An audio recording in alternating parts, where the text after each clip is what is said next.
Mr. Piña Zombie here, opinionated gamer, critic, insomniac, and lunatic, here to talk games, movies, comics, music, and some current events, I guess.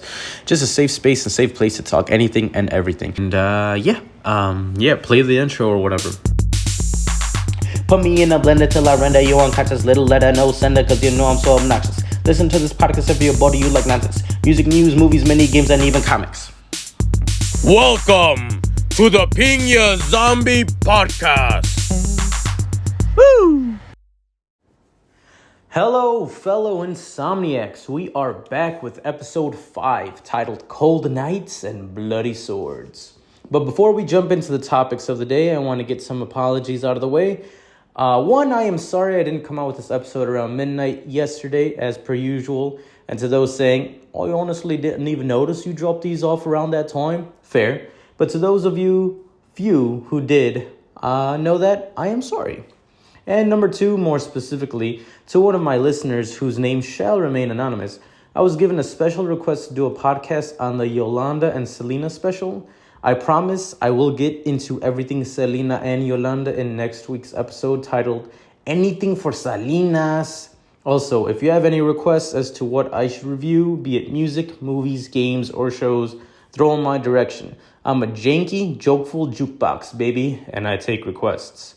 Okay, so what say we have at thee and talk about our 2 main themes. I don't know why I rhymed, but it felt good, so don't judge me. Or do. I don't mind either way.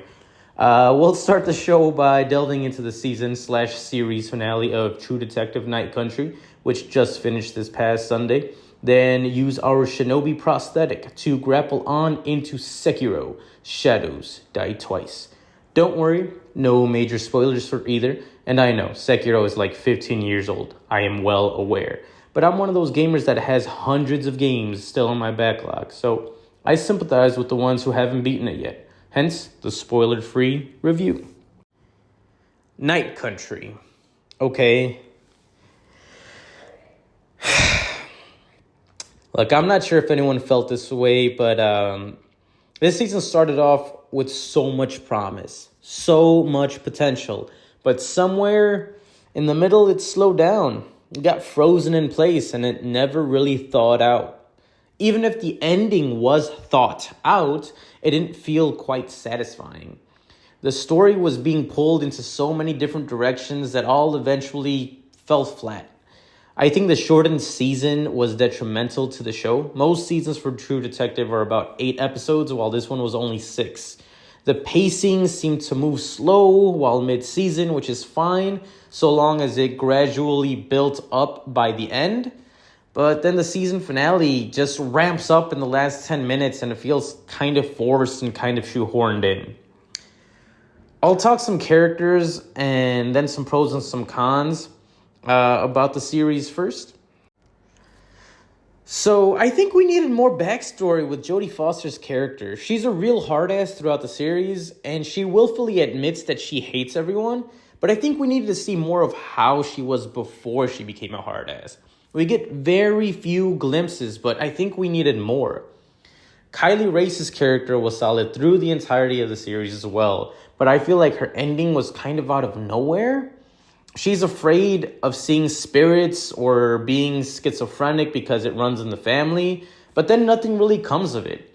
She might or might not be seeing a demon, but I'm not sure who or what that is supposed to be, and nothing is ever really explained, which adds to the mystery, I suppose, but it's also kind of like, what are we going for here? A lot of these characters just don't seem to find a satisfying ending by the finale of the show. Detective Pryor's character is terribly written, and no offense to John Hawkes, I think he's a great caliber actor. I mean, I loved him since his role as Soul Star on Deadwood. Here, he just plays a sort of jackass who's so obviously being swindled and taken advantage of. But at least he's a decent father. I mean, minus the capital punishment he dishes out. Hawks' character is just written poorly. But he is such a good actor that he is able to play this character with enough humanity that you feel for him. They use him as a sort of vehicle to drive some plots forward, but only when necessary. Jodie Foster's character says something to the effect of, he acts dumb, but he isn't stupid. But he really is stupid. I mean, there's a scene where he gives money to this scammer on his phone. And then there's another scene where he's talking to one of the antagonists, maybe, and this is kind of spoilery, but he's telling them, I'm a cop. I would never do such a thing like this.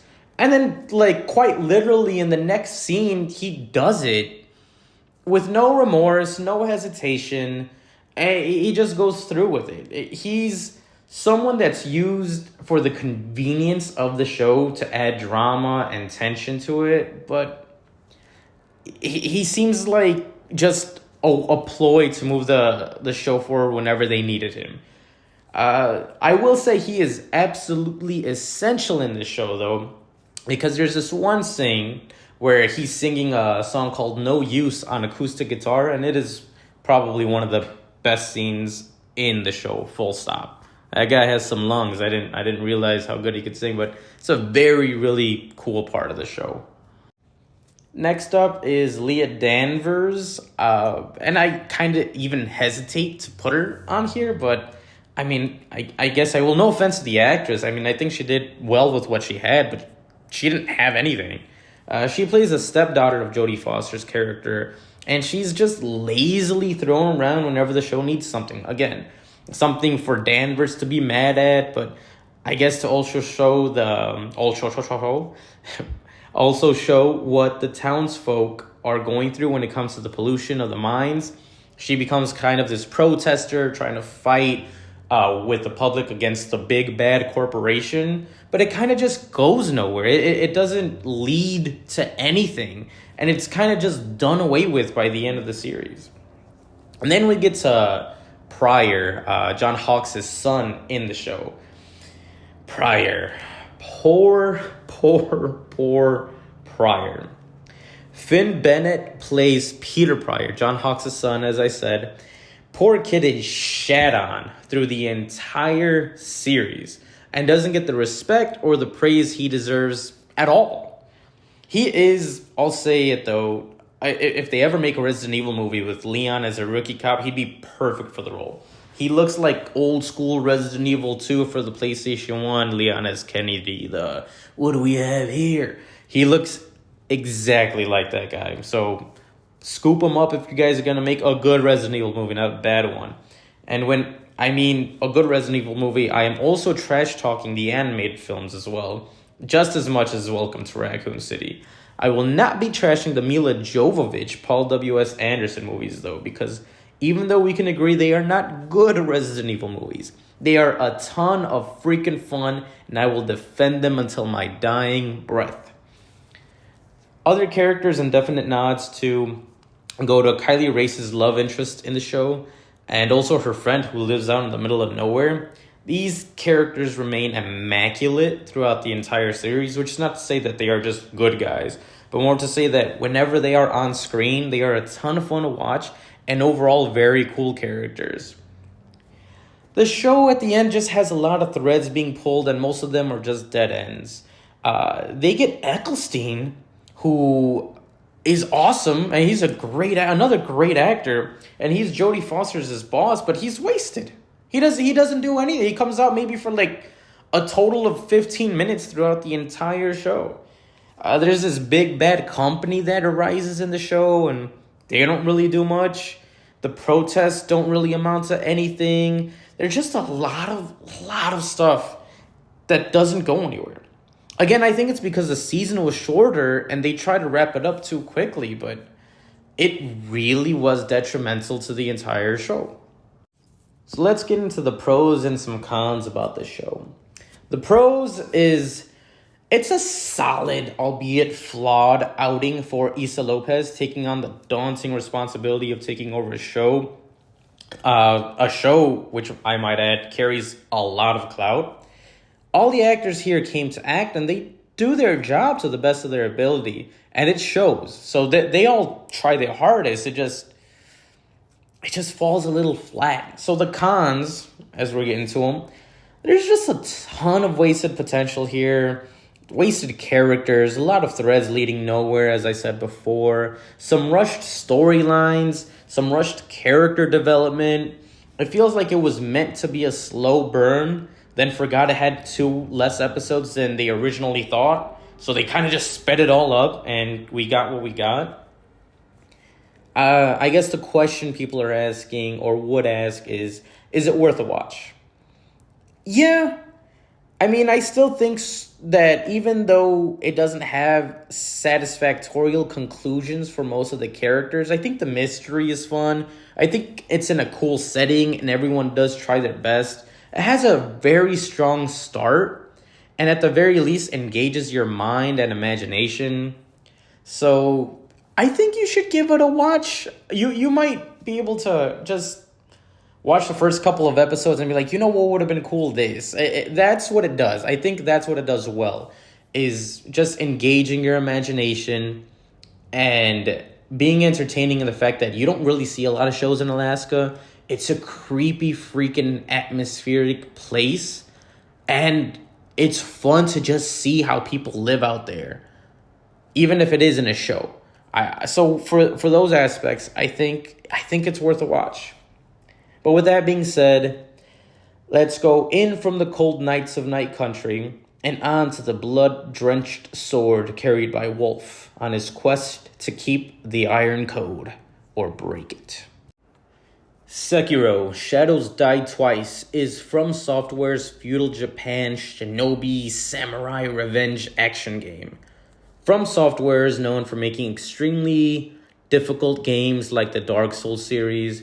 They pioneered, and they've also inspired several games, referring to any game that matches their playstyle as a Soulsborne game in respect to them pioneering this type of game. Sekiro is usually hailed to be the hardest game in their discography, and I can honestly say yes and no. It seems daunting at first, and it is, but the more you understand the game's mechanics, the easier it gets. Novel idea, I know, but practice really does make perfect, or as close as you can to be perfect in this game.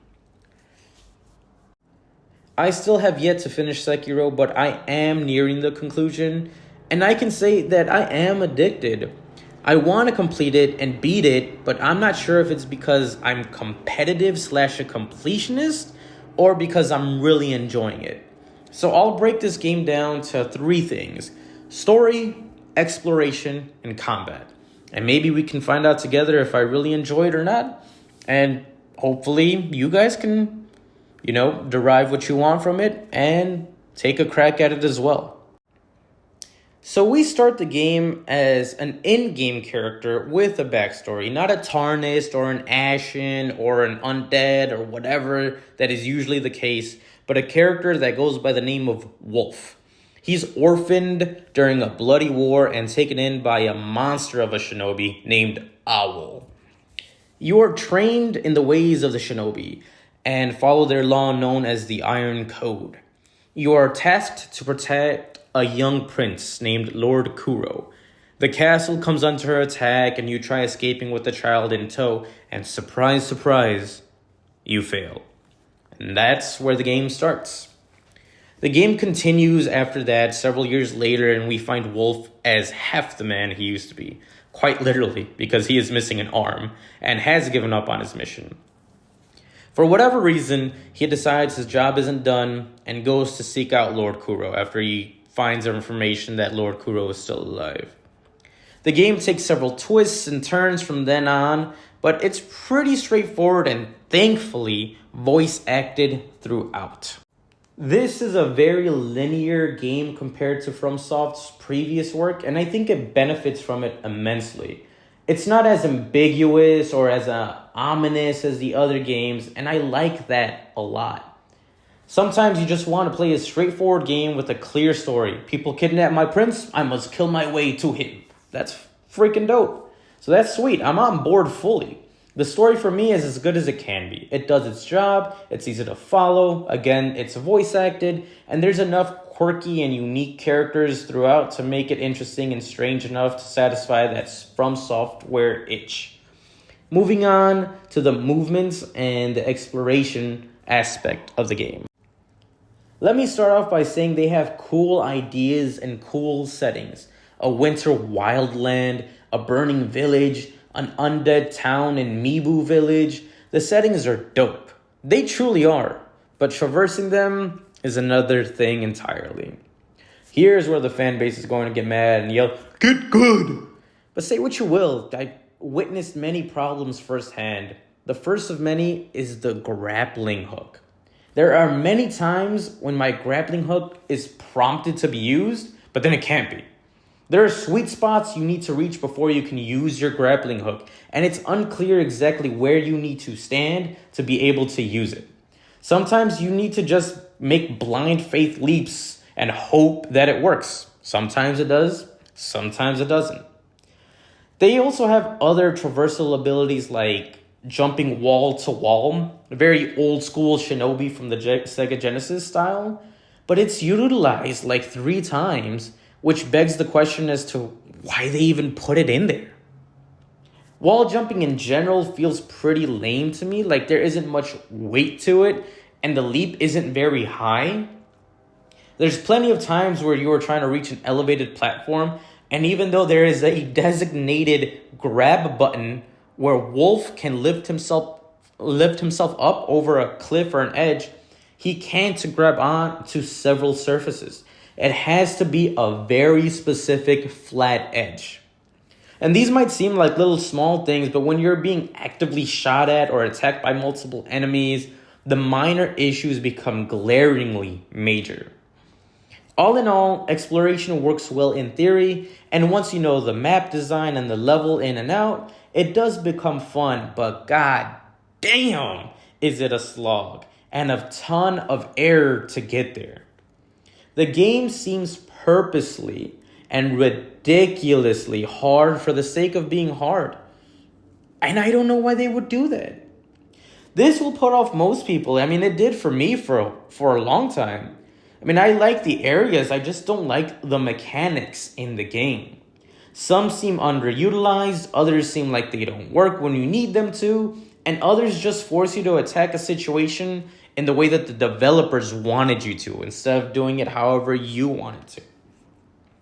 All in all, the exploration is fun because the settings are awesome, but the mechanics slow it down immensely. I will say it gets better with time, but any long-range enemies destroy the immersion with their tracking, which is nigh on impossible to dodge. And whenever Wolf's grappling hook doesn't work or his climbing isn't available, the game slows down and I think it just sucks. But finally, to the next aspect of the game, the nitty-gritty of it, the combat. I'll be the first person to say, I do not think the combat works. I think there are many mechanics, many little nuances, many things in the game, and many of them don't work or are unclear. There are enemies that require certain upgrades or items, like the headless enemy, for example. Other times, the Mikuri counter seems not to function as it was designed to. Then the jump kick on enemies doesn't seem to work as well as it should. There just seems to be times where the game itself doesn't work. Sometimes when you try to backstab or do a death blow on an enemy, Wolf just slashes instead of doing the animation. I'm not saying this happens all the time, of course not, but it happens enough where it becomes an issue, especially during a boss fight, when you dodge into the thrust attack for the Mikuri counter, and sometimes you just dash right past the boss, or worse, he gets the hit on you, which makes you question what can you trust. Also, hands down, the camera is the worst adversary you will ever meet in this game. Good luck surviving if someone has you pinned up against a wall, because you don't know what's going on, the game doesn't know what's going on, but I can tell you right here, right now, you are not going to survive it. The worst part is I think the combat does work well, for the most part. So long as you only fight an enemy 1v1. As soon as another enemy enters the fray, your best option is to run. Run like hell.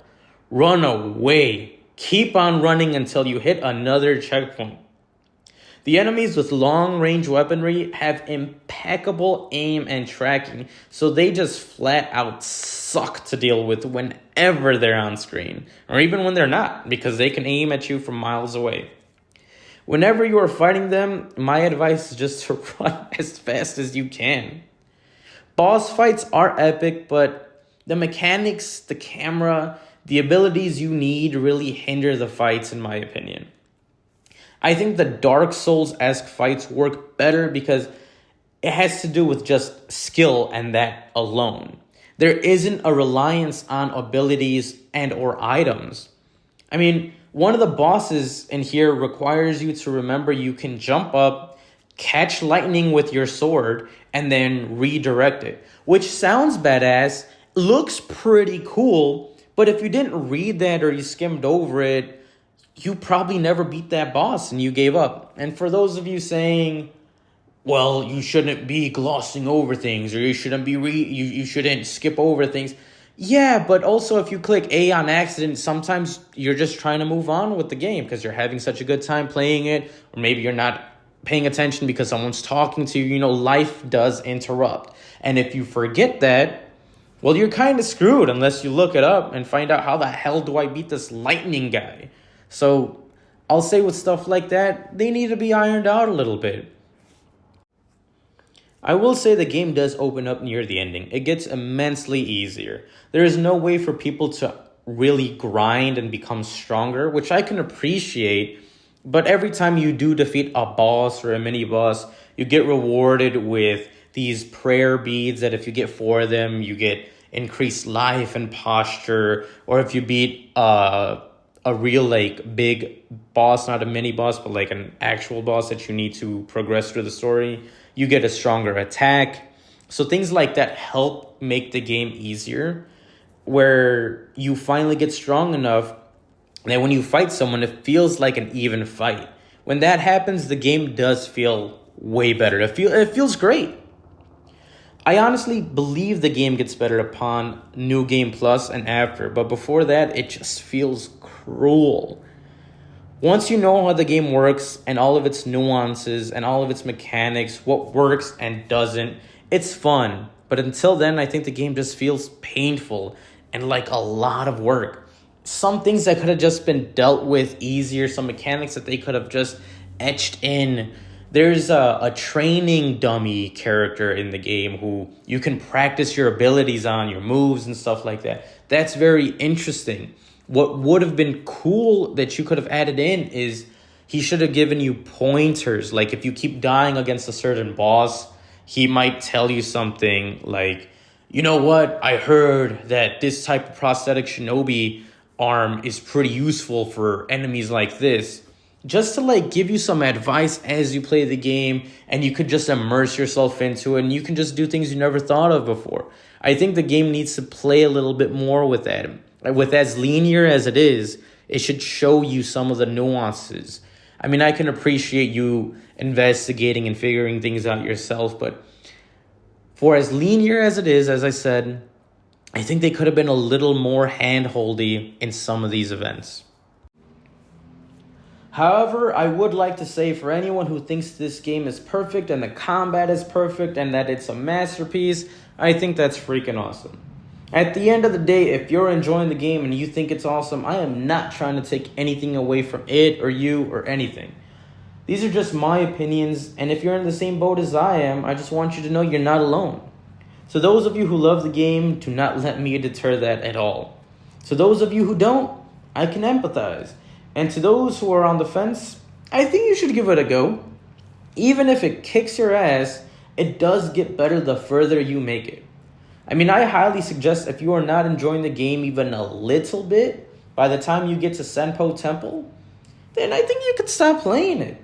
There's nothing for you to prove if you've made it that far, and I feel like here's where the enemies and your character is leveled up enough that the game seems fair. Also, there aren't nearly as many of those gun-wielding enemies from here on out. In the end, I'm still not sure if I truly enjoy Sekiro. I know it is fun, but it took a while for me to start having fun. Most of it seemed like a chore. I mean, there are a ton of things to like about the game, but also a ton of things to hate. I think that's okay. A game needs not be perfect. And if you think it is or it isn't, that's completely acceptable as well.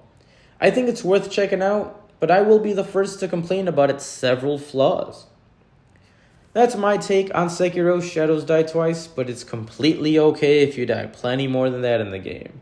You don't suck, you don't have to get good. Sometimes you just need to be lucky and try until you crack the code. And if it's taking years off your life, move on. Play something that lets you relax and enjoy your time in it. A few quick things and I'm out of here. Amigo the Devil, a favorite band of mine, is releasing their third studio album, Yours Until the War Is Over, tomorrow, Friday the 23rd of February. They are a punk, folk, rock, metal, acoustic amalgam of music. Give them a try. I recommend them 100%. The weather is hitting the high 40s here in Chicago, which is nice, believe it or not. So go enjoy the sunshine. Love having you guys here to listen to a lunatic rant. I truly do. It means the world. But before I say goodbye, never forget, storytelling is a way we share what we love to who we love.